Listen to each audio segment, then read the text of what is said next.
President Yoon Suk-yeol declared martial law. Human acts by Hanggang.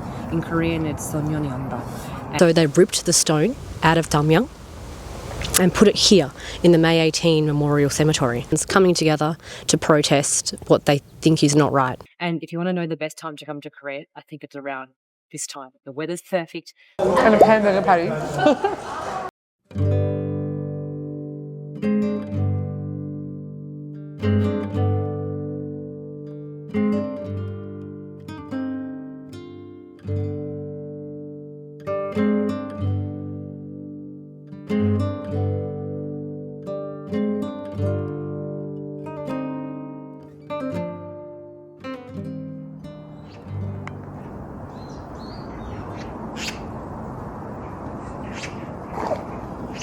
Gwangju is known in Korea for being really the epicenter of the democratization movement in the 80s.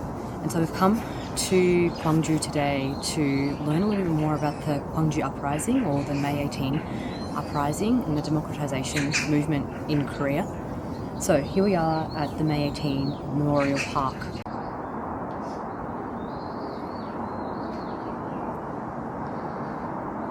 Honey, what does this mean? Yo no 주세요. 수아, what's 수아? 수아 연애하고 싶어요.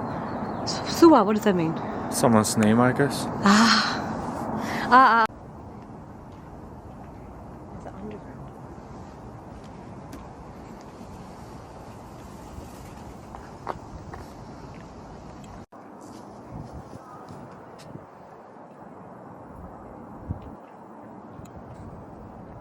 So when the military came to suppress the uprising and the protests, they used terrible force, beating and killing many civilians. So in the aftermath of this tragedy, the official death toll was listed at about 200 people, but it's widely believed that the death toll is much higher. Some estimate that as many as 2,300 people died in the Gwangju Uprising.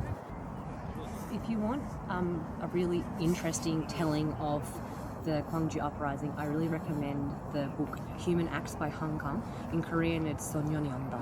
And actually, Hanggang won the Nobel Prize in Literature last year, the first Asian woman and the first Korean to do so.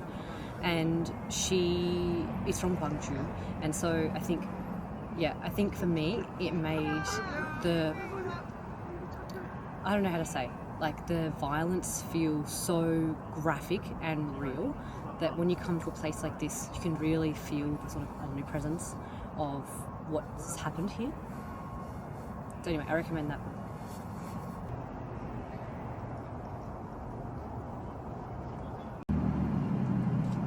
I think what makes these kinds of images especially powerful is when you see the majority of casualties were really young people, just university students. Really sad. You can see here, this is a high school who have been arrested.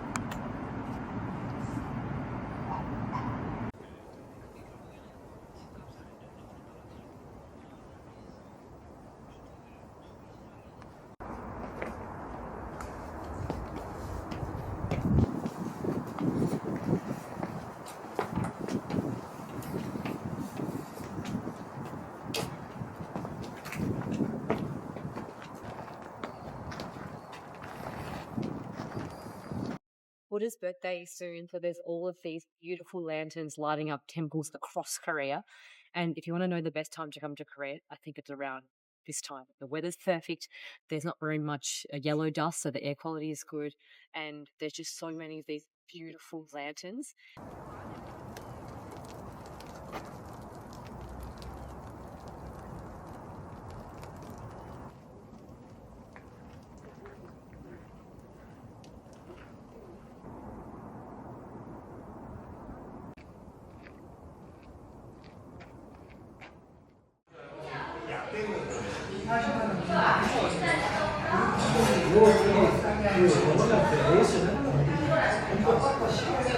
It's like some gompang. Part of the menu. I'm really excited to eat it. So far, we've only just like arrived at Gwangju, but so far I really like it. This vibe's good.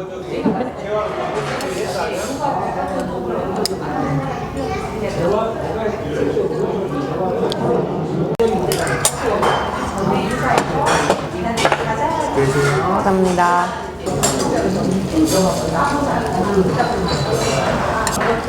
So, Gwangju is known for its dog kalbi, which is beef with little bits of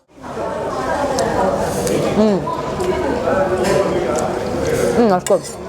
We had a choice of ordering either hanul, so Korean beef, or just regular. We decided just to get regular, and it's really nice, really earthy, and like a little bit sweet. You can see there's that sauce coming out, and it's just kind of a marinated hamburger patty. That's a good piece.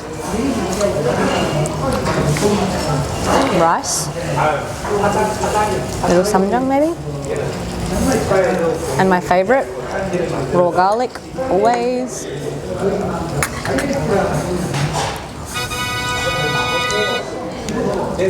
맛있게 먹고요.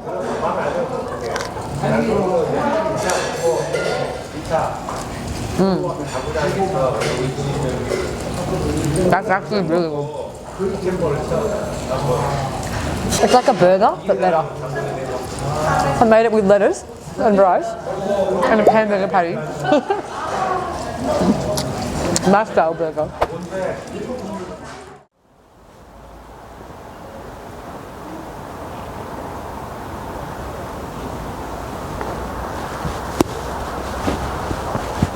In the aftermath of the May 18 uprising in Gwangju, Chon Do-hwan, the authoritarian ruler, came to southern Korea to, I guess, on a tour.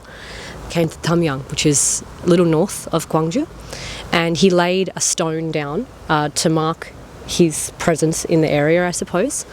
But the people of Gwangju were very angry about this, that he couldn't come to Gwangju and pay respects to what happened. So they ripped the stone out of Damyang and put it here in the May 18 Memorial Cemetery. So here lie the bodies of the people who fought to oppose the authoritarian rule and fight for democracy. So when people come to visit this cemetery and pay their respects to the people who lost their lives in the uprising, the people of Gwangju will step on this stone which says Chon Do-hwan and I think this just shows just how angry the people of Gwangju were and still are about what's happened. It also memorialises the people whose bodies were never found, who were lost after the uprising, and also some people who became martyrs, like this German guy here who was responsible for making a video about Gwangju and getting it out to the Western press, which then meant that the government couldn't hide or cover up what happened because the Western press knew about it. Korea became a democracy in 1987.